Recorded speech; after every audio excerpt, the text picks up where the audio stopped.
Narito na ang programang One Nutrition, One Nation. Talakayan at balitaang pangnutrisyon at pangkalusugan ng bayan. Napapakinggan tuwing Miyerkules, alas 3 hanggang alas 4 ng hapon sa impilang ito. One Nutrition, One Nation. Masustansyang hapon, mga kanutrisyon.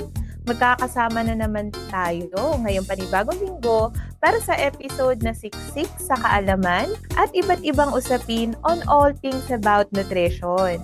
Kasama ang Nutriskwela Community Radio Stations all over the country. Simulan na natin ang paborito ninyong programa tuwing Miyerkules. Walang iba, kundi ang One Nutrition, One Nation. Ako po makakasama ninyo sa episode na ito, Queenie Rose Mosco de Jesus mula sa National Nutrition Council. Exciting ang topics natin for today, mga kanutrisyon, kaya wag na nating patagalin pa. Ngayong Marso ay ang National Women's Month, kaya sa lahat ng mga mommies, titas, lolas at ates na nakikinig, isang Happy Women's Month sa ating lahat. Mabuhay ang mga kababaihan, pati na rin ang lahat ng kasarian. Makakasama natin ang isang registered nutritionist dietitian mula sa National Nutrition Council para sa diskusyon tungkol sa nutrisyon para sa mga babae. Abangan natin yan mamaya sa technical segment. Ano naman ang iba't ibang programa sa bansa para mapabuti ang nutrisyon ng mga Pilipino? Makakarinig tayo ng update mula sa Nutrition Program Implementer ng Bayan ng Difun ng Quirino Province. Mamaya yan sa Nutrition Updates segment. Gagabayan naman tayo sa mga tamang habit na dapat isabuhay. Mamaya yan sa Nutrition Habit for Life segment. At para naman sa mga mahilig magluto at kumain, may bit-bit na masarap at masustansyang recipe si Recipe Princess Laika Lagunero. At kung kayo ay may katanungan tungkol sa nutrisyon, sasagutin namin yan sa Tanong Mo, Sagot Ko segment. Mag-comment lang sa Facebook page ng One Nutrition, One Nation radio program at ng inyong mga Nutriskwela radio stations upang mabigyang linaw ang inyong mga katanungan. Kaya stay tuned at susunod na ang Nutrition Updates pagkatapos ng ilang paalala. Ipinakikilala ang kampyon ng 10 Commandments, si Mang Moy. Commandment number 1. Kumain ng iba't ibang pagkain. Iba't ibang pagkain? Yes, mga pagkain nagbibigay ng iba't ibang sustansyang kailangan natin. Halimbawa, Sa protina, may itlog, isda at butong gulay. Sa carbohydrates, kanin, mais o tinapay. Vitamin at mineral, gulay at prutas. kung halo-halo. Ibang commandment na yan, Elmer. Sundin ang 10 Commandments para sa sigla at lakas ng buhay. Paalala ng National Nutrition Council ng DOH. Nagbabalik ang One Nutrition, One Nation. Ano ang bago pagdating sa nutrisyon? Ano ang mga programang pangnutrisyon ang kasalukuyang umiiral sa ating bansa? Sama-sama nating aalamin yan dito sa ating segment, ang Nutrition Updates. We're honored dahil kasama natin ngayong hapon si Miss Editha F. Zambrano, Nutritionist Dietitian 1 mula sa Municipal Government ng Difun, Quirino. Sila ay ginawaran ng first year Consistent Regional Outstanding Winner in Nutrition o ang Crown Maintenance Award. Nito lang yung 2024 National Nutrition Awarding Ceremony na ginanap noong 7 March 2024. Naku, wow na wow pala ang kasama natin ngayong hapon. Magandang hapon at congratulations muli sa Difun, Miss Edith. Salamat po sa pag-unlock ng aming imbitasyon. Yes, ma'am. Hello po. Maraming salamat din po. Ayan, so Ma'am Edith, may ilan lang po kong katanungan sa inyo ngayong hapon para sa ating segment. So unahin na po natin yung mga pangunahing programa para sa nutrisyon ng Difun Quirino. Ano-ano po ba ito at maaari nyo rin po bang ibahagi sa amin ano yung mga layunin nito? Yes, ma'am. Sige po. Ayan po, sa amin pong bayan, isa sa pinakamahalagang programa po namin ay ang Project Mana po. Ito po ay Mama at Anak. Ito ay isang bagong proyekto na binuo ni Nutrition Officer 3, Ma'am Tina Ramillosa. Ito po ay isang bagong proyekto na naglalayon po na itama po ang mga nutrisyon ng mga ina. Ito po ay hango po sa Biblia po kung saan ito ay nangangahulugang pagkain na ibinigay sa mga Israelita habang naglalakbay sila patungo sa lupang pangako po. Ang programang ito ay nagsusulong ng tamang nutrisyon para sa mga buntis at kanilang mga isisilang pong sanggol.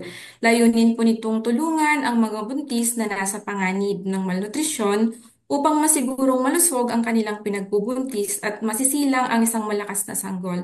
Mayroon po tayong binibigay dito na dietary supplementation na tumatagal ng 3 buwan. Nagbibigay po tayo dito ng gatas at itlog at kasama na rin po yung regular pagsubaybay sa tamang timbang, nutritional status at hemoglobin level po ng ating mga buntis. Of course po, in partnership po ng Municipal Health Office ng Dipun, headed by Dr. Eden Grospe Pata po. Ayan po.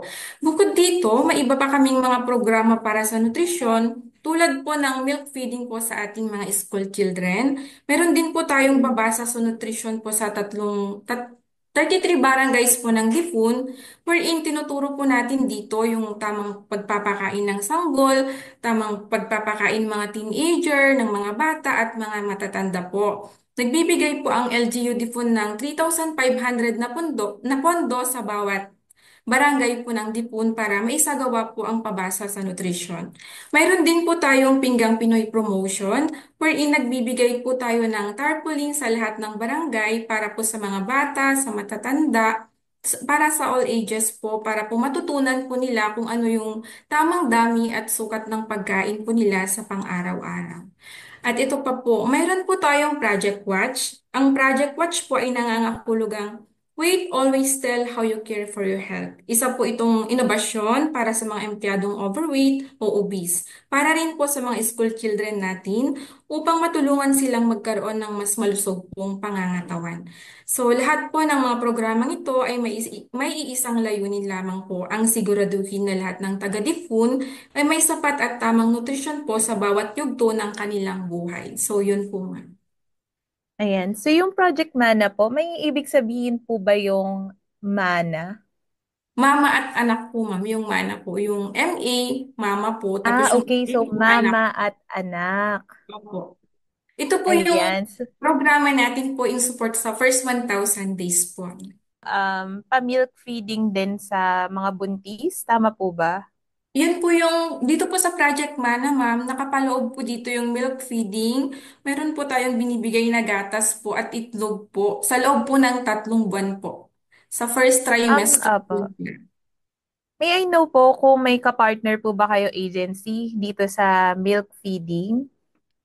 Milk Or ano feeding pong po. klase ng milk itong pinoprovide Powdered milk natin? po. Binibili po natin na powdered milk. Full cream po. Full cream milk Opo. para po sa mga pregnant women. Opo. Yes, ma'am. Opo, ayan. And also, tong sa Project Watch ninyo, no, nagustuhan ko kasi yung mga shinare ninyong programa, Miss Edith, kasi meron kang for undernutrition, such as yung dietary supplementation program nyo for nutritionally at-risk pregnant women. Meron din kayong Yes, Project ma'am. Watch for Yes, ma'am. overnutrition, no? Oo, Yes, so ma'am. makikita mo na talagang tina-target ninyo yung iba't ibang klase ng malnutrition sa inyong munisipyo. Sa mga na-share ninyong programa, no, sa tingin ninyo, paano nakatulong ito sa pagpapabuti ng nutrisyon ng mga residente ng inyong bayan? Ayan po. Yung mga programs po na nabanggit natin sa Project Mana po, marami na pong buntis ang nagkaroon ng tamang timbang at mas mataas na po yung hemoglobin level po nila. Kaya naiiwasan na po ang anemia at mababang timbang ng mga sanggol po na kanilang sinisilang. Sa Pinggang Pinoy Promotion naman po, natutunan ng mga bata, mga estudyante, magulang, at iba pang residente ang tamang kombinasyon po at sukat ng pagkain para sa malusog po na pangangatawan. Dito naman po sa ating Project Watch, tumutulong sa mga empleyado po ito at sa mga school children na magbawas ng timbang at maging mas malusog po sa pamamagitan ng tamang pagkain at regular na ehersisyo po. Kasi po ito po ay ginagawa natin every nutrition month po, may enrollment po kasing nangyayari, ma'am, at sumasali po sila. At hanggang December po, tinitignan po natin kung paano po nila paano po sila nakakapagbawas ng timbang sa right way po ng kanilang pagdadayat po sa araw-araw. Meron din pong nangyayaring awarding po dito bilang pagkilala po sa pagtangkilik nila sa ating programa po sa mga empleyado, sa mga guro po at sa mga bata po. Sa kabuuan po, mas maraming tao or mga mamamayan ng Difun ang may alam tungkol sa tamang nutrisyon at unti-unting nababawasan po ang malnutrisyon dito sa aming bayan. Dahil lahat ng edad ay kasama po sa ating programa sa tulong ng iba't ibang ahensya po ng gobyerno po dito sa atin. Ayun po, sa ngayon po, dito po sa ang Nutrition Office po ng Difun, ayan, may regular na din po tayong segment po sa isang radio station po, ang DZMR 1143, na tuwing Martes po, dito namin binabahagi ang Nutrition Beats, 5 minuto po, wherein nagbibigay kami ng maikling ngunit mahahalaga pong impormasyon tungkol sa nutrition po. Yun po, ma'am. Ayan. So, how about po sa resulta ng inyong OPT Plus? Nakitaan nyo naman po ba ng pagbaba pa sa stunting, underweight, wasting, or yung may mga acute malnutrition ang mga kabataan sa inyong lugar? Opo, ma'am. Patuloy po yung pag-decrease po ng ating mga cases, ma'am. Yun po. Lalo na po sa ating mga underweight po, stunting po, and wasted po. Ayan. So, wow na wow talaga ang DFUN, ano. So, dahil naka-receive kayo ng First Year Crown Maintenance Award nitong nakaraang 2024 National Nutrition Awarding Ceremony, maaari nyo po bang i-share sa amin ano yung sikreto ng Municipality of DFUN sa pagpapanatili at pagpapabuti ng inyong nutrition programs?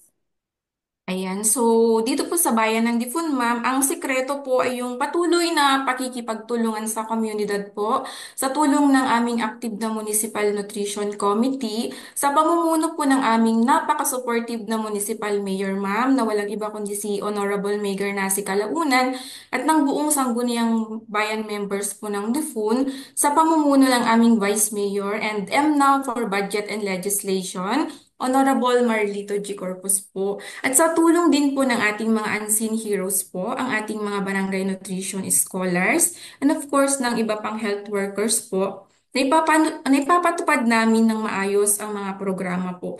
Kaya dito po sa aming bayan, ma'am, napaka-importante na binibigyan sila ng sapat na kaalaman tungkol sa nutrisyon sa pamamagitan ng mga trainings po. At yun po yung sinisiguro na may pondo yung para po sa capacity building ng ating mga partners at volunteers po sa ating bayan. So bukod po dito, lagi po naming ina-update ang aming mga proyekto upang mas umangkop sa pangangailangan ng mga tao po. Halimbawa po, patuloy naming pinapalawak ang Project Mana at nagdaragdag ng mga bagong aktibidad para sa mas epektibong nutritional support po. At importante rin po yung malakas na suporta ng lokal na pamahalaan sa pagbibigay ng sapat na pondo at resources para sa aming programa. Dahil dito, mas marami pong residente ng Difun ang natutulungan po. Napakapalad nga po ng ating nutrition office dahil binibigyang Mm. halaga ng ating mga opisyal ang pondo para sa health and nutrition activities po natin dito. Kaya mas napapalakas natin ang ating kampanya para sa mas malusog na Difun. Ayan, so noong 2024 po, ang budget po natin ay 4,210,000. Pero ngayong 2025 po, ang budget po natin para sa nutrition ay 5,078,550 pesos po. Yun po, ma'am. Wow, ang laki po ng itinaas, no? From 4 million, naging 5 million. And kung titingnan, no, talagang makikita mo yung suporta ng inyong local government sa nutrition kasi bukod sa pagsisigurado na may pondo yung inyong programa, I assume hands-on din ang inyong local nutrition committee ano sa implementasyon ng Yes, mga ma'am. programa. Oo. So, mahalaga talaga na lahat sa ating mga sektor sa munisipyo ay nai-involve sa implementasyon, pagmo-monitor at evaluate ng mga nutrition programs. At napakahalaga din na mas pinagbubuti ninyo yung mga programa, no? Kasi nabanggit mo nga kanina, ma'am, na nagdadagdag pa kayo ng mga activities para sa Project Mana. Ano po kaya mga activities yon? Bukod dun sa mga nauna ninyong nabanggit, yung mga dinadagdag nyo ngayon. Ngayon po ma'am, ano po, magkakaroon na po tayo ng search po ng compliant breastfeeding room po sa lahat po ng barangay, ma'am, para po ma-encourage po na lahat po ng nanay ay magpadede po. Kahit man nasaan po sila, kahit magpapunta po sila sa barangay or sa school po, Mm. para hindi po maging reason yun na hindi sila magpadede po sa araw po na iyon para tuloy-tuloy po yung exclusive breastfeeding po sa kanilang mga anak po. At mayroon din po tayong biniling mga karagdagan po. Dati po, gatas lang po at itlog yung binibigay natin sa mga buntis. Ngayon po ay nag-purchase na po tayo ng mga iba pa pong food supplement. Meron po tayong lipid paste para sa mga buntis at meron din po tayong Wow. porridge po na binili po natin sa ating mga para po sa kanila, ma'am, para masiguro talaga na hindi bumaba yung timbang po nila habang sila po ay nagbubuntis, lalong-lalo na po sa first trimester po, ma'am. Wow naman, talagang sinisigurado ninyo na lahat ng nutritional requirements na isang buntis ay mapoprovide ninyo through this dietary supplementation program. Kasi we have to, we have to acknowledge na kapag buntis, napakataas ng requirements. So may mga Opo. nutrients talaga na hindi na nami-meet ng diet, no? Gaya ng iron Opo. and folic acid, no? So sa pagpo-provide ng mga lipid-based supplements, talagang nandyan yung assurance na kapag graduate tong mga nanay na to sa Project Mana, makakapagsilang sila ng isang batang may normal birth weight, 'di ba? So, impressive po yung mga programa na inyong ini-implement as well as yung collaboration ng mga members ng inyong bayan. Ayan. So, Miss Edith, ayan, marami na tayo na pag-usapan, no? Yes, Pero ma'am. maaari niyo po bang i-share yung mga future plans ninyo para i-maintain at pagbutihin ang inyong mga programa. So next year, no, kung pagpalain pa ang DIFUN, baka makareceive na po kayo ng second year Crown Maintenance Award. Yes, ma'am. Ayun, ma'am. So, ang plano po namin palawakin pa ang Project Mana, ma'am, upang mas marami pa pong buntis yung makinabang po dito. Magdaragdag kami ng nutrition education sessions po para maturuan ang mga nanay ng tamang nutrisyon, hindi lamang sa panahon ng pagbubuntis, kundi pati sa pagpapasuso po at pagpapakain sa kanilang sanggol po. So, mayroon po tayong 1.3 million po na budget for this year para po sa ating Project Mana. Dahil sabi po ng aming mayor, kailangan pong galugarin po lahat ng buntis. Yung goal po is walang maiiwan na buntis po. Mm. Lahat po sana ay makatanggap po sila ng services na kailangan nila sa kanilang pagbubuntis po. Then, patuloy din po kaming makikipag-ugnayan po sa DZMR 1140 radio station po para mapalawig pa ang nutrition information po para sa mga tao. Then maging sa aming MNC FB account at Breastfeeding Mommies account po, patuloy kaming magpo-post ng mga mababasa ng mga kapwa natin or ng mga kababayan natin para magkaroon po sila ng mga information po about sa nutrition po. Then ito po, gusto rin naming palakasin ang monitoring at follow-up po sa mga beneficiaries natin upang masigurong magkaroon ng positibong epekto ang aming mga programa po.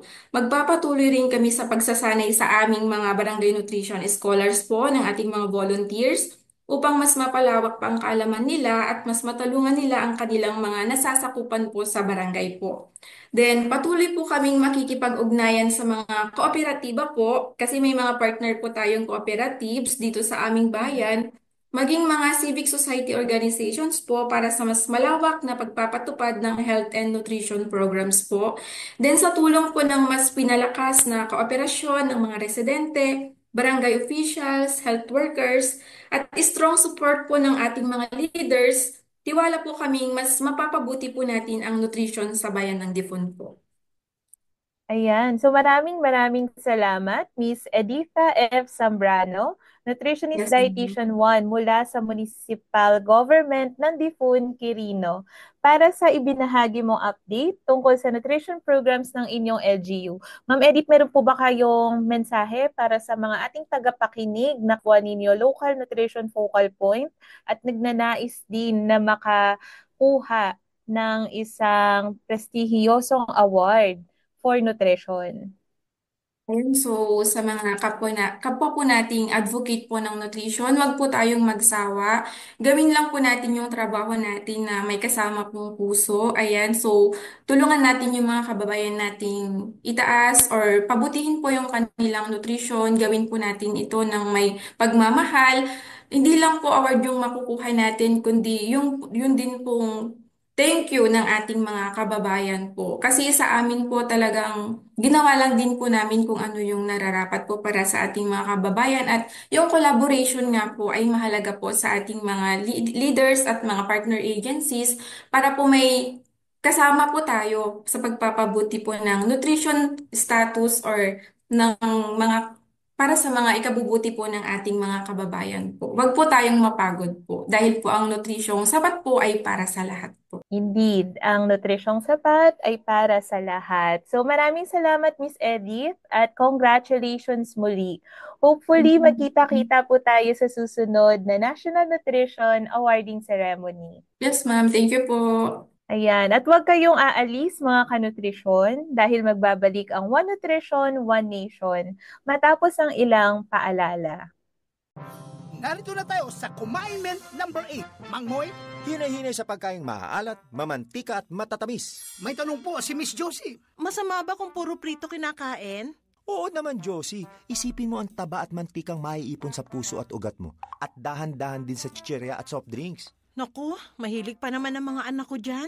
Sanayin na sa wastong pagkain habang bata pa. Tumpak, Mang Moy. Sundin ang 10 Commandments para sa sigla at lakas ng buhay. Paalala ng National Nutrition Council ng DOH.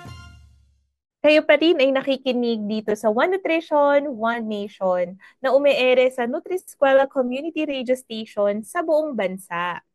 Mga kanutrisyon, ang ating Nutrition Habit for Life ngayong linggo ay gawing makulay ang inyong plato. Ang pagkain ng iba't ibang klase ng prutas at gulay ay hindi lang maganda tingnan, kundi nakabubuti rin para sa ating kalusugan. Ang iba't ibang pigment na nagbibigay kulay sa mga prutas at gulay ay may dalang sustansya rin. Mula sa mga berde at dilaw na gulay hanggang sa mga pula at orange na prutas, bawat kulay ay may kanya-kanyang health benefits. Halimbawa, ang mga purple na pagkain tulad ng sibuyas, grapes at talong ay mayroong anthocyanins. Ito ay tumutulong mapababa ang tsansa na magkaroon ka ng sakit sa puso.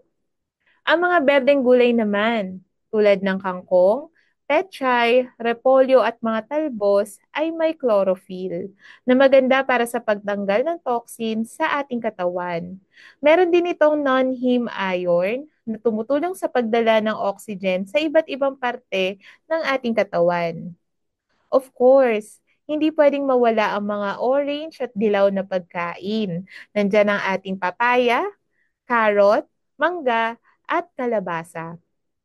Mayroon silang carotenoids na inaalagaan ang ating mga mata at syempre ang kutis. Ang mga pulang pagkain naman tulad ng kamatis, pakwan at red bell pepper ay may taglay na lycopene. Ito ay isang antioxidant na pinoprotektahan ng ating tissues at organs mula sa pagkasira.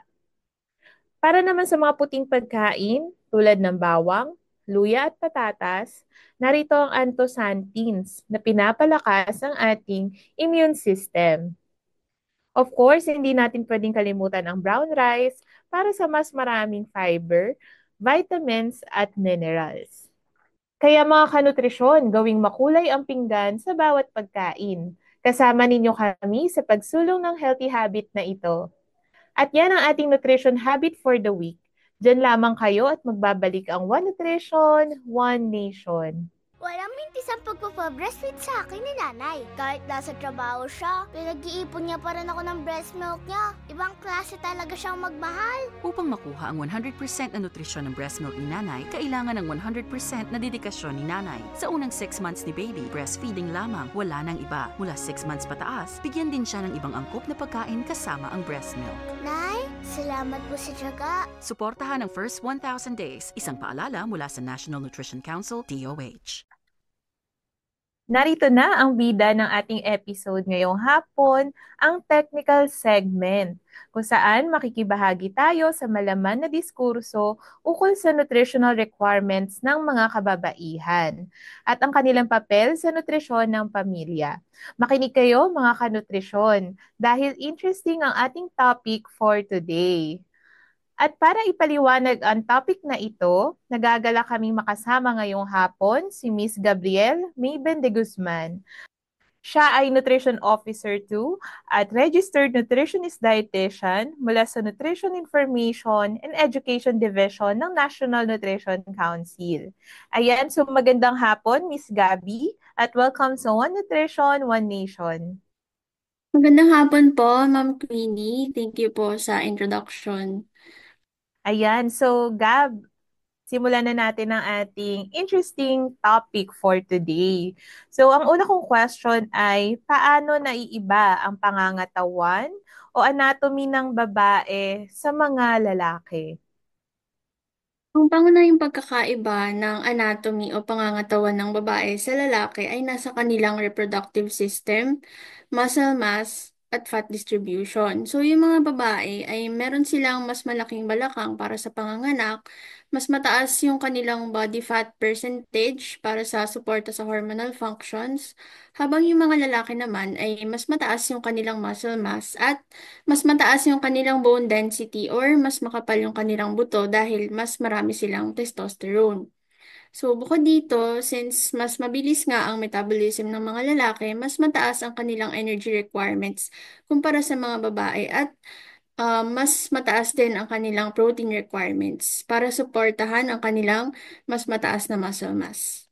Ayan. So, nabanggit mo no na mas mataas yung metabolism ng lalaki, kaya mas mataas yung energy requirement nila, gayon din yung protein, no? Pero given these differences, no, ano pa yung maaaring magkaiba sa nutritional requirements ng babae sa lalaki? Kasi yung na-mention mo pa lang so far, no, ay yung mga macronutrients. Ibig sabihin mga nutrients na kailangan natin sa malalaking amounts, no? Marami yung kailangan natin. So how about sa mga micronutrients? Anong masasabi mo doon, Gab? Yes po. So, since meron ngang malaking pagkakaiba sa hormones at sa pangangatawan ang mga babae at lalaki, magkaiba din yung kanilang nutritional needs, specifically sa kanilang mga micronutrients. So, sa mga babae, mas mataas ang kanilang iron needs or pangangailangan sa iron dahil nga sa menstrual cycle, no? So, dahil buwan-buwan nagkakaroon ng blood loss. Mas mataas din ang kanilang pangangailangan sa calcium para sa bone health at folic acid kapag nagbubuntis. Ang mga lalaki naman, mas mataas ang kanilang pangangailangan sa protein, calories, at zinc. So, yung kanilang nutritional needs, nag-iiba siya depende sa kanilang biological functions at depende sa muscle mass at sa fat distribution. So, yung mga babae kasi mas madami or mas marami yung kanilang body fats and iba yung kanilang body fat distribution compared sa mga lalaki. Ayan. So, malaki talaga yung role, no, nung ating pangangatawan, tayong mga babae sa mataas na requirements for certain vitamins, no, gaya na nabanggit ni Gab. Pero given these differences, nag-iiba pa yan, no, depende sa yugto ng buhay or kung anong life cycle ang isang babae nandoon, no. So, Gab, paano nag-iiba yung mga nutritional needs ng mga babae sa iba't ibang yugto ng kanilang buhay at paano ito tutugunan? For example, sa mga nagdadalaga, no? Ano yung mga mahalagang nutrients na kailangan ibinibigay sa kanila o nakukuha nila? So, sa mga babae na nagdadalaga, important na makakuha sila ng sapat na iron, calcium, at protein. So, dapat kumain sila ng mga masusustansyang pagkain tulad ng gatas, gulay, at mga protein-containing foods kagaya ng isda or karne. Kasi yun yung time na nagsisimula ni silang magregla, no? Or nagsisimula ni kanilang menstruation period, no? So, since buwan-buwan na silang mawawalan ng dugo, so, malaki yung epekto nun sa iron levels ng katawan, ano, so mas prone sila sa anemia. Kaya tama yung sinabi ni Gab na dapat tutukan natin yung iron, protein sa mga nagdadalaga. Protein for growth, tama ba, Gab? Yes po. Ayan. So how about sa mga buntis? Ano yung mga nutritional needs ng mga kababaihang buntis? Sa mga buntis naman po, important yung folate kasi ito yung nutrient na importante para ma-prevent natin yung pagkakaroon ng mga birth defects, no, sa kapag nanganak na ang isang babae, no. For example, itong folate, nagpe-prevent nga siya ng pagkakaroon ng problem sa brain, sa spinal cord, no, sa spine. And then iron, kasi mas tumataas ang iron needs during pregnancy, no. So, calcium and omega-3 din para sa tamang paglaki ng sanggol. So, dapat yung mga buntis, no, sila ay kakain ng maraming berdeng gulay, dairy products, isda at whole grains, no, na mayaman sa mga ganitong nutrients. And yung pagkakaroon kasi ng isang batang lumalaki sa sinapupunan, no? Yun yung pinaka-reason bakit nagkakaroon ng adjustment sa nutrient requirements ng isang buntis. Kaya sa ating mga kanutrisyon na buntis ngayon, no, at nakikinig sa ating programa, maging alerto po tayo sa pag-inom ng iron folic acid. Yan, dapat sinusunod natin kung ano yung ipinayo sa ating schedule ng pag-inom ng ating doktor. Ayan. And of course, yung other nutrients din na binanggit ni Gab, no, gaya nung calcium tsaka omega-3.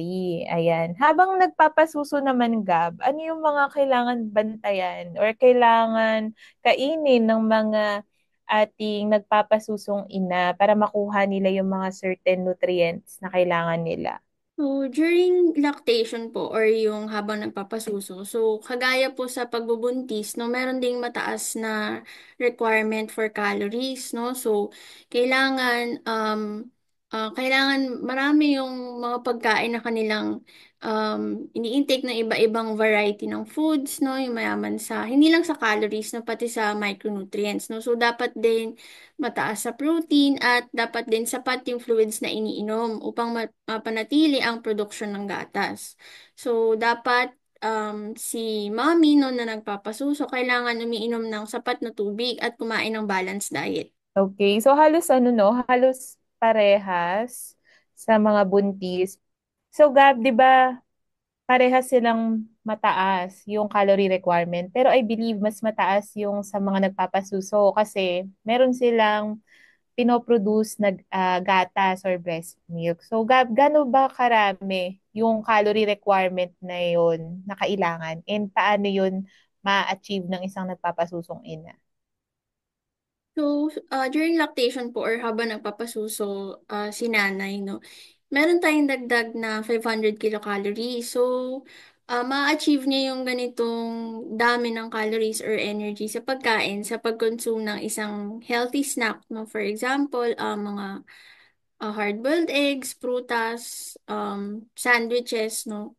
Ayan po.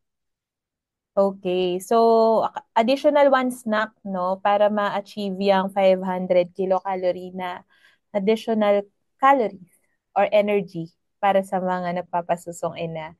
Gab, how about sa mga menopausal na kababaihan o yung mga tumigil na ang kanilang regla? Yan. So, ano naman yung mga nutritional needs na kailangan nilang um, tugunan o bigyang pansin sa panahon na to? So, during menopause po, bumababa na yung levels ng estrogen, no, or yung female hormones. So, dahil sa pagbaba ng estrogen, mas tumataas yung risk ng osteoporosis and cardiovascular diseases. So, ang nangyayari po kasi pag bumababa ang estrogen, mas bumababa din ang bone density. So, dapat merong sapat na intake ng calcium, vitamin D, and healthy fats para ma-maintain natin yung bone and heart health. So, bukod po sa pagkain ng tama, no, kailangan din nag-eehersisyo ng regular at panatilihin ang tamang timbang upang maiwasan ang sakit sa puso. So, yung mga example ng exercises na maganda, no, for prevention ng osteoporosis, yung mga weight-bearing exercises, or ito yung mga ehersisyo na nagpapatibay sa ating mga binti at paa. So, ito yung gaya ng paglalakad, pagtakbo, aerobic exercises, and mga sports, no, kagaya ng tennis, badminton, na maraming involved na paglakad, pagtakbo. Ayan. So maganda yung discussion natin ngayong hapon, no? Kasi nakikita natin na sa bawat yugto ng buhay ng isang babae, nag-iiba din yung mga nutritional needs niya. And kadalasan, bilang lalo na sa mga may anak, no, bilang ilaw ng tahanan, nane-neglect yung mga nutritional needs na yon, no. So sa mga nakikinig nating sa mga tatay na nakikinig ng ating programa ngayon, sa mga tita, mga lola, ayan. So, napakahalagang suportahan yung nutritional needs ng mga kababaihan mula sa pagdadalaga hanggang sa pagdating ng menopausal stage para hindi napapabayaan itong mga nutritional needs na to at kalaunan makaapekto sa kanilang pang-araw-araw na gawain. Ayan. Gab, di ba alam naman natin na nagkakaroon ng cravings ang ilang mga babae kapag malapit na ang kanilang menstrual cycle. So, ano yung tips na maibibigay mo para sa kanila para masigurong balance at in moderation pa rin ang kanilang dieta kahit na may cravings sila sa ganitong panahon? So, yan nga po, nabanggit nyo, Miss Queenie, no, na common yung cravings during menstrual cycle. So, of course, meron tayong urge na kumain ng mga matatamis, maalat, na yung mga malalasang pagkain. Unfortunately, itong mga pagkain na ganito ay usually mataas sila sa empty calories or yung tinatawag natin na mataas yung energy na naibibigay ng pagkain pero mababa sa micronutrients. So, yung mga examples ng mga pagkain na pwede nating i-recommend sa mga babae na nagkakaroon ng cravings during menstrual cycle, no? So, kumain ng complex carbohydrates. So, kapag sinabing complex carbohydrates, ito yung mga carbohydrate sources na mayaman sa vitamins, minerals, at fiber. At hindi kagaya ng mga simple carbohydrates na tuloy-tuloy yung pagbibigay nila ng enerhiya, no? Itong mga complex carbohydrates. Kumbaga, hindi siya nagkakos ng biglaang pag-spike sa blood sugar, no? So, ayan, nagbibigay siya ng tuloy-tuloy na energy supply dahil sa mabagal na release ng glucose. So, ano yung mga examples ng mga pagkain na complex carbohydrates? So, meron tayong brown rice, whole wheat bread, oatmeal, mga gulay, no? Yung mga starchy vegetables kagaya ng kalabasa, mais, kamote, carrots, patatas, beans, at mga fruits. And isa pang tip ay umiwas sa mga sobrang matatamis o maalat na pagkain kasi ito ay maaaring magdulot ng bloating or yung pagkakaroon ng kabag, no? Kasi common din ito during menstruation. And then, Mm-mm. pumili ng healthy alternatives, no? For example, for sugar cravings, pwedeng dark chocolate na lang, no? Instead of milk chocolate. And then, nuts para sa salty cravings. So, lastly, no, uminom ng maraming tubig upang maiwasan ang water retention o pamamanas, no? So, common yung parang feeling na yung parang nag-iipon ng water yung katawan mo, no? So, usually, dahil din kapag kulang tayo sa water intake, no? So, dapat maging hydrated tayo and piliin natin yung mga snacks na kakainin natin during this time. Ayan. And mahalaga din na kumain on time, no? Kasi Yes po. pag, I don't know, nag, pag ako ay may period, tapos nagki-crave ako, tapos hindi pa ako kumain sa tamang oras, parang ang tendency ko, kumain ng sobrang dami para masatisfy yung cravings ko and at the same time, mabusog din ako, no? Ayan. And ano, napakaganda nung mga shinare mo din, Gab, lalo na dun sa mga pagkain na may complex carbohydrates. Ayan. Ito po yung mga pagkain mabigat sa tiyan, no? Bawa kamote, Yes po. lalo na yung violet na kamote, yan, medyo manamis-namis pa siya, no? Ang kagandahan nun, mataas na sa fiber, may complex carbohydrates na, and pwede pang masatisfy kung naghahanap ka ng medyo matamis na pagkain, no? Yung saging na saba, instead na gawing kamote, instead na gawing banana Q, sorry, parang kainin na lang siya ng boiled, no? Mas healthy na, less pa sa less pa sa sugars na nabanggit mo, Gab, na dapat iwasan. So, pagdating naman sa lifestyle changes, no? So, bukod kasi sa nutrition, dapat meron tayong mga lifestyle changes na ginagawa para healthy yung ating menstrual cycle. Ayan. So, anong mga maire-recommenda mong lifestyle changes, Gab, para ang ating mga kanutrisyon na kababaihan ay magkaroon ng healthy menstrual cycle? Ano nga bang ibig So, sabihin ng healthy menstrual cycle, Gab? So, napag-usapan na natin yung mga cravings, tapos paano mag-adjust sa mga cravings na ito to ensure na may healthy diet tayo. Bukod sa nutrition, ano pang mga lifestyle changes ang maire-recommenda mo, Gab, sa ating mga tagapakinig para sila ay magkaroon ng regular na menstrual cycle? So, pag sinabi po natin na healthy menstrual cycle, so ito po yung regular, kumbaga po, every cycle or every month na predict mo kung kailan magsa-start yung menstrual period mo, no? So, usually ito yung nagtatagal from 2 to 7 days, pero nagva-vary ito depende sa babae, no? So, kung every cycle, consistent yung length or yung kung ilang araw nagtatagal yung menstrual bleeding, no?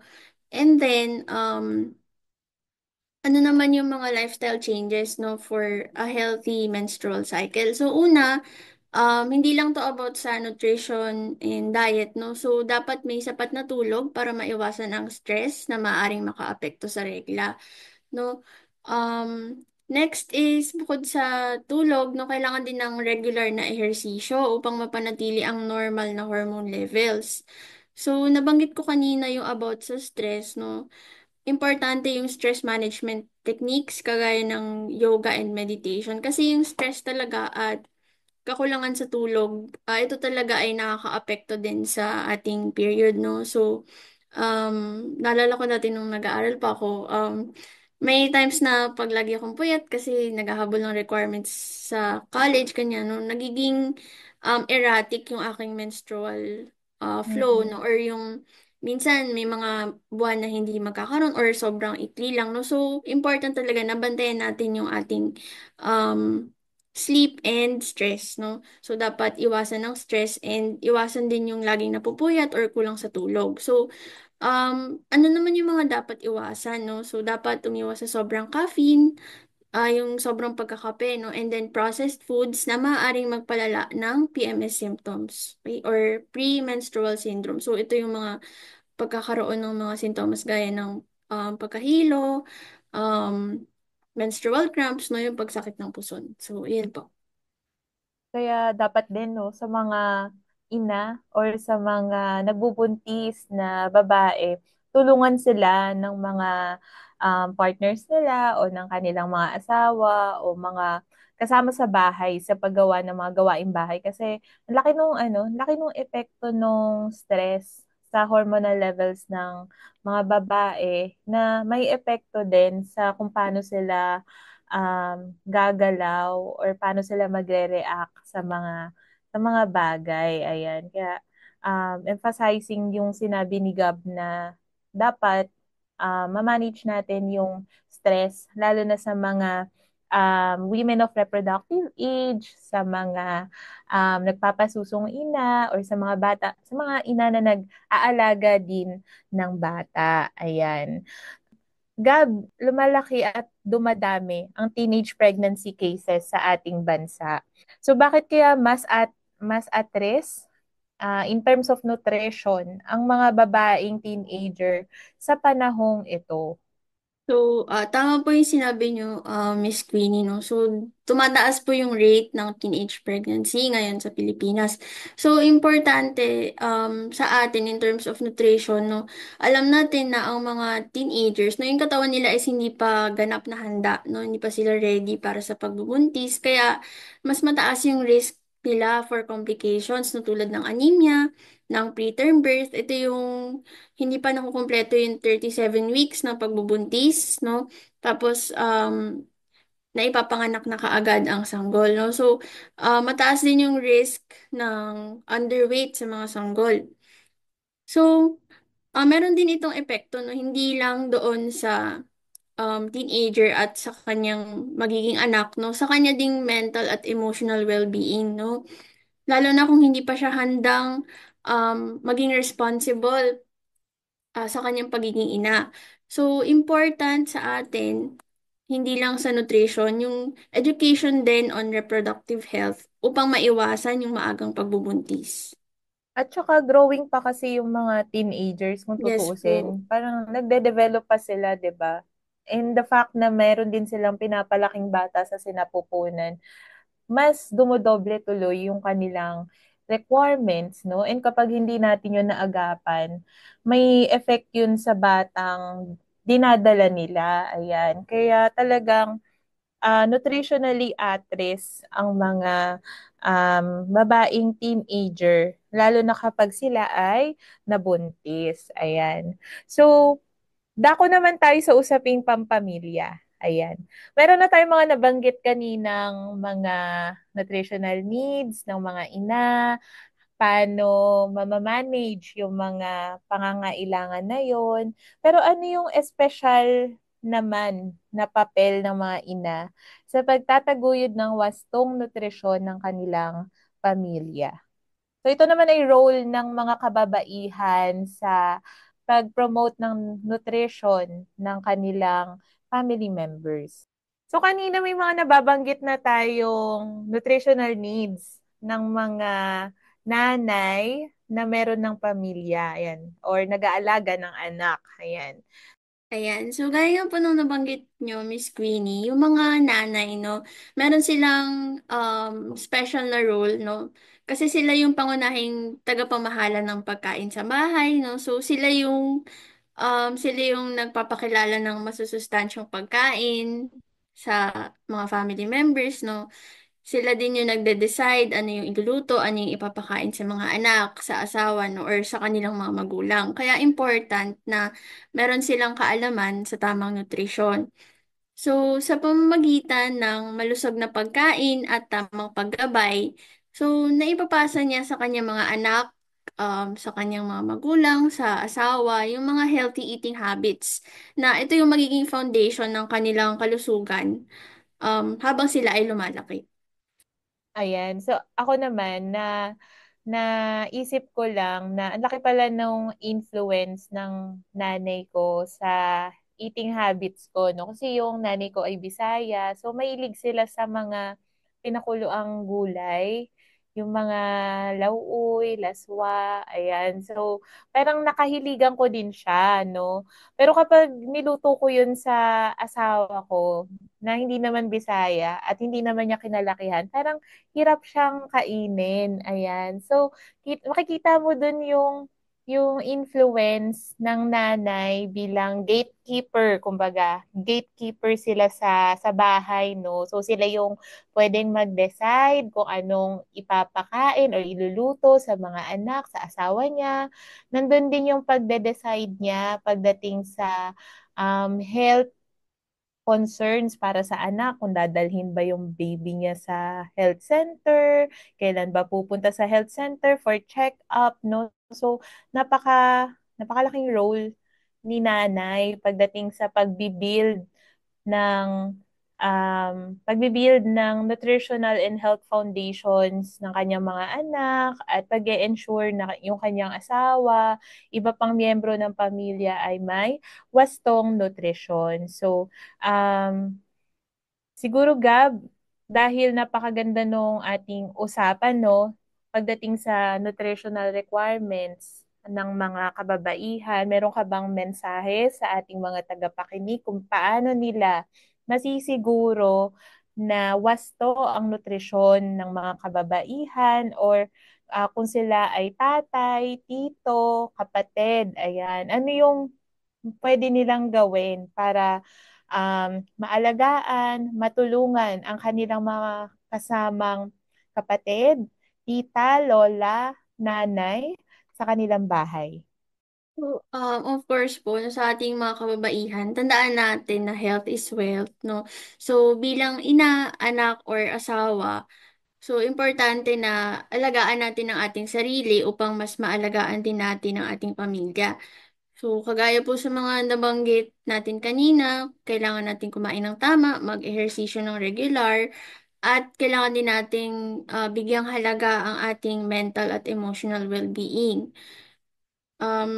Kapag tayong mga babae ay malusog, no, ito yung foundation ng ating isang malusog na pamilya at lipunan. Kasi nga nabanggit natin kanina na yung mga nanay ang talagang may important na role, no, yung mga babae ang may mahalagang role sa bahay, sa kanilang pamilya, sa pagmamanage or pamamahala sa nutrisyon at kalusugan ng kanilang pamilya.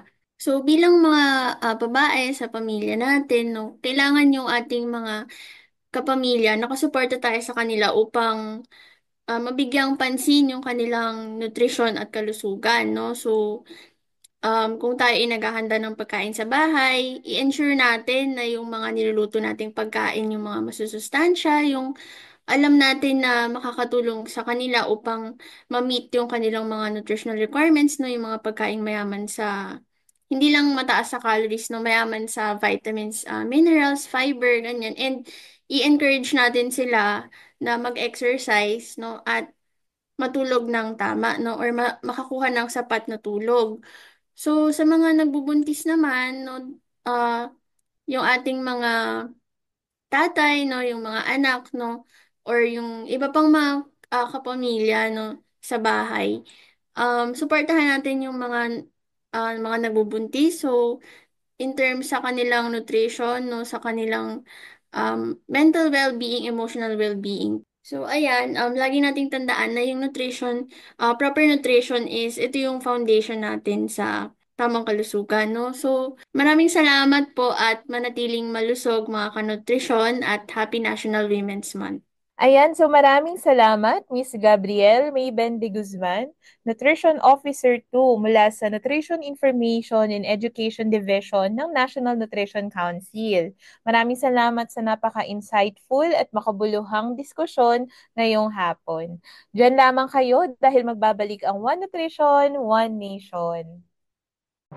Narito na tayo sa Kumain-ment number 8. Mang Moy, Hinay-hinay sa pagkaing maaalat, mamantika at matatamis. may tanong po si Miss Josie. Masama ba kung puro prito kinakain?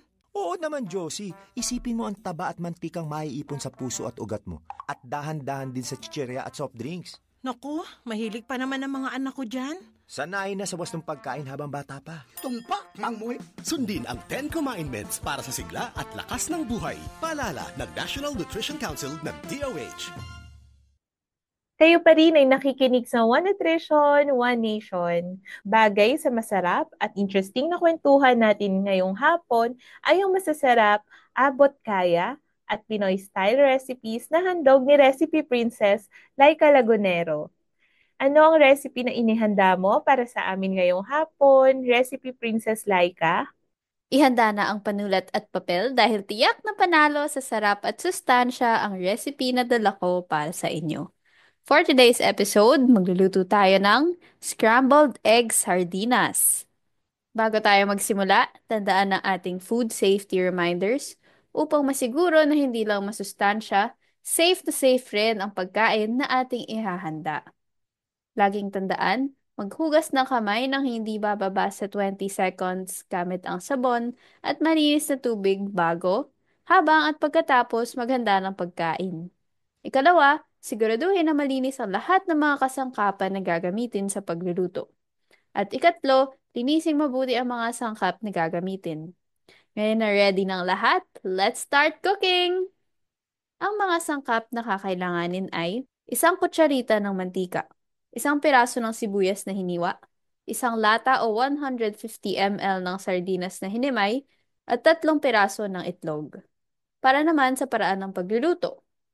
Sa isang kawali, painitin ang mantika at gisahin ang sibuyas. Idagdag ang hinimay na sardinas at lutuin sa mababang temperatura. Habang mainit ito, piyakin ang mga itlog sa mangkok at haluin o i-whisk ito ng mabuti. Idagdag ang itlog sa kawali at haluin hanggang sa maluto ang itlog. Iserve ito kasama ang green leafy vegetables at kanin. At ganun lang kadali, handa ng kainin ang ating scrambled egg sardinas. Yan ang aking recipe for the week, Miss Queenie. Salamat, Recipe Princess Laika. Susunod na ang inaabangan natin na tanong mo, sagot ko segment. Huwag kayong aalis dahil magbabalik ang One Nutrition, One Nation matapos ang ilang paalala. Walang mintis ang pagpapabreastfeed sa akin ni nanay. Kahit nasa trabaho siya, pinag-iipon niya pa rin ako ng breast milk niya. Ibang klase talaga siyang magmahal. Upang makuha ang 100% na nutrisyon ng breast milk ni nanay, kailangan ng 100% na dedikasyon ni nanay. Sa unang 6 months ni baby, breastfeeding lamang, wala nang iba. Mula 6 months pataas, bigyan din siya ng ibang angkop na pagkain kasama ang breast milk. Nay, salamat po sa tiyaga. Suportahan ang first 1,000 days, isang paalala mula sa National Nutrition Council, DOH. We're back dito sa One Nutrition, One Nation. Narito na tayo sa segment kung saan walang tanungan tama o mali. Basta lahat may sagot. Kung may katanungan kayo tungkol sa pagkain, nutrisyon at kalusugan, sasagutin namin yan dito sa Tanong Mo, Sagot Ko. Ang tanong na sasagutin natin for this episode ay galing kay Miss Ruby mula sa Claveria, Cagayan. Ang kanyang tanong ay, totoo po bang nakatutulong sa pag-iwas sa dysmenorrhea ang pagbabawas ng kinakain? Madalas po kasi akong nagbo-bloat at nakakadagdag ito sa sakit. Maraming salamat sa tanong mo, Miss Ruby. I'm pretty sure marami rin sigurong mga babaeng kanutrisyon ang nagkakaroon ng dysmenorrhea o pamumulikat ng matres sa tuwing nireregla o menstruation sila. Kung hindi naman sobra-sobra ang kinakain mo, wala namang dahilan para bawasan ito, lalo na sa panahon ng regla mo.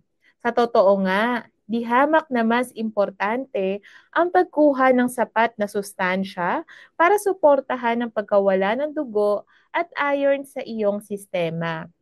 Merong isang pag-aaral na natuklasang mas mataas ang tsansang magkaroon ng dysmenorrhea ang mga babaeng nag-i-skip o hindi nag-aalmusal sa panahon ng kanilang buwan ng dalaw. Miss Ruby, inirekomenda pa rin namin ang pagkain ng sapat na dami ng pagkain sa tamang oras na angkop sa inyong lifestyle. So, imbes na mag-focus tayo sa dami ng kinakain, ay mas mainam na sa quality at uri ng pagkain tayo mas conscious. So, ang ibig sabihin lang po nito, iwasan muna ang ultra-processed foods tulad ng fast food, mga chichirya, at matatamis na inumin kapag mayroong buwan ng dalaw. Sa halip, kumain tayo ng whole foods o fresh foods gaya ng prutas, gulay, lean meats na mayaman sa iron, at iba pang anti-inflammatory na pagkain tulad ng tuna at sardinas. Para naman sa bloating, o kung mas madalas nararamdaman ang dysmenorrhea, mas mainam kung kumonsulta ka sa doktor upang ikaw ay masuri sa iba pang posibleng dahilan nito.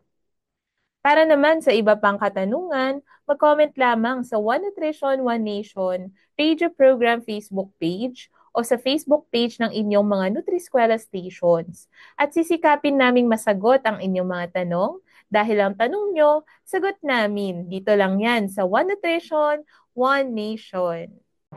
Narito na tayo sa Kumain-ment number 8. Mangmoy, Hinay-hinay sa pagkaing maaalat, mamantika at matatamis. may tanong po si Miss Josie. Masama ba kung puro prito kinakain? Oo naman, Josie. Isipin mo ang taba at mantikang maiipon sa puso at ugat mo. At dahan-dahan din sa chichirya at soft drinks. Naku, mahilig pa naman ang mga anak ko dyan. Sanayin na sa wastong pagkain habang bata pa. Tumpak, Mangmoy. Sundin ang 10 Kumain-ments para sa sigla at lakas ng buhay. Paalala ng National Nutrition Council ng DOH. At isang oras na naman ng talakayan ukol sa tamang pagkain at wastong nutrisyon ang natapos. Maraming salamat sa inyong pakikinig at sana ay marami kayo napulot na kaalaman kung paano mas mapapangalagaan ang inyong kalusugan at gayon din ang inyong pamilya.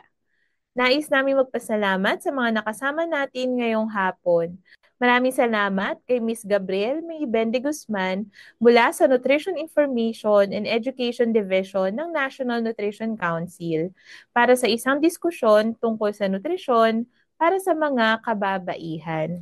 Pinasasalamatan din namin si Ms. Edith Zambrano, Nutritionist Dietitian 1 mula Typhoon, Quirino, para sa updates niya tungkol sa outstanding nutrition programs ng kanilang munisipyo. Of course, maraming salamat sa ating Recipe Princess Laika Lagunero at sa production staff Charlene Postorioso at Bea Jacinto. Huwag magpahuli sa latest news at updates ukol sa tamang nutrisyon. I-like ang One Nutrition, One Nation radio program Facebook page at ang National Nutrition Council official Facebook page. Isama nyo na rin sa mga laging susubaybayan ang First 1000 Days PH Facebook page para lagi kayong updated sa mga gawain at programa ng National Nutrition Council. Hanggang sa muli mga kanutrisyon, ito po si Queenie Rose Mosco de Jesus na sa tuwina ay nagpapaalalang sundin ng 10 commandments para sa sigla at lakas ng buhay. Sama-sama tayo magtulungan para sa isang nutrisyong sapat para sa lahat.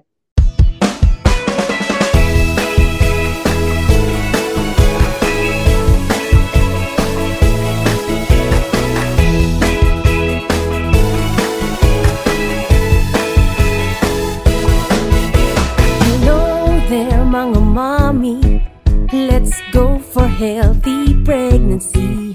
Tamang pagkain ng dapat para malusog kayo ni baby. Remember mga nanay, breastfeeding malaking bagay. Ito'y ipagpatuloy kahit na over 2 years old. Tamang nutrisyon, don't forget, yan ang tamang solusyon. I like it, Lucky One. Oh, oh, oh, yan ang tamang paraan. Lucky One, tamang solusyon. Don't forget, yan ang tamang solusyon. I like it, Lucky One. Oh, oh, oh, yan ang tamang paraan. Lucky 1000.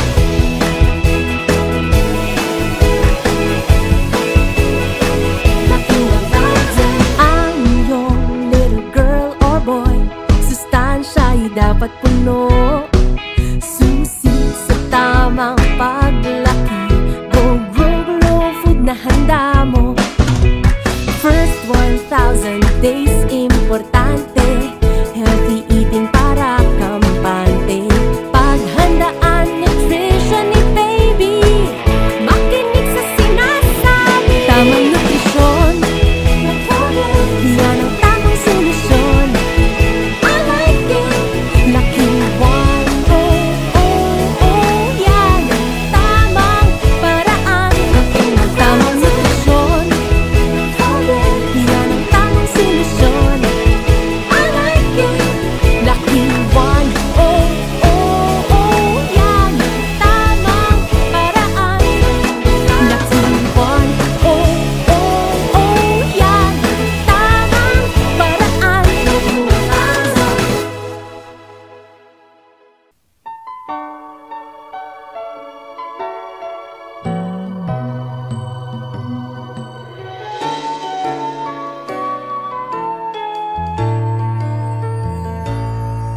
Tumingin dumungaw sa mundo, ano man ang nais makakamit mo.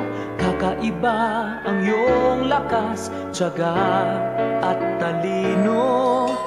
Kayang-kaya mo, bilib ako sa'yo.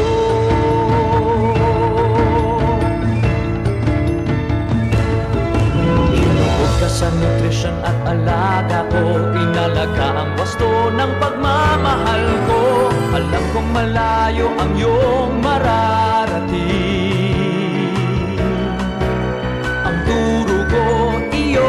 palaganapin.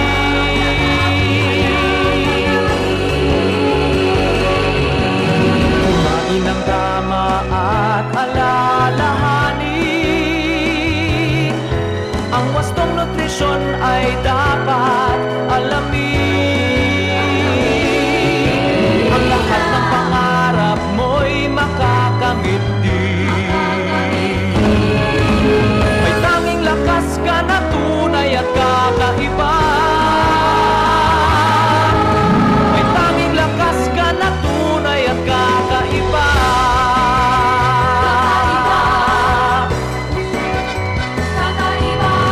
Nutrisyon ng unang hakbang at daan sa magandang kinabukasan. Gamitin mo ang kakaiba mong yaman na nasa iyo, ipagpatuloy mo.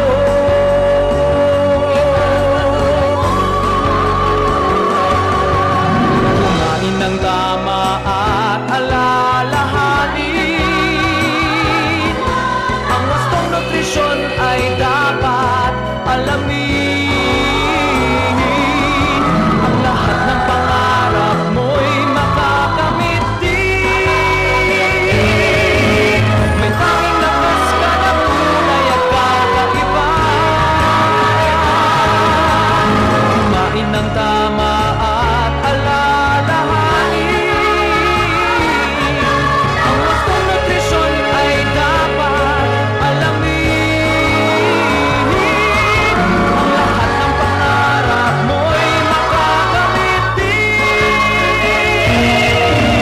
May tanging lakas ka na tunay at kakaiba. May tanging lakas ka na tunay at kakaiba. Wastong nutrisyon, alamin, gawin at palaganapin.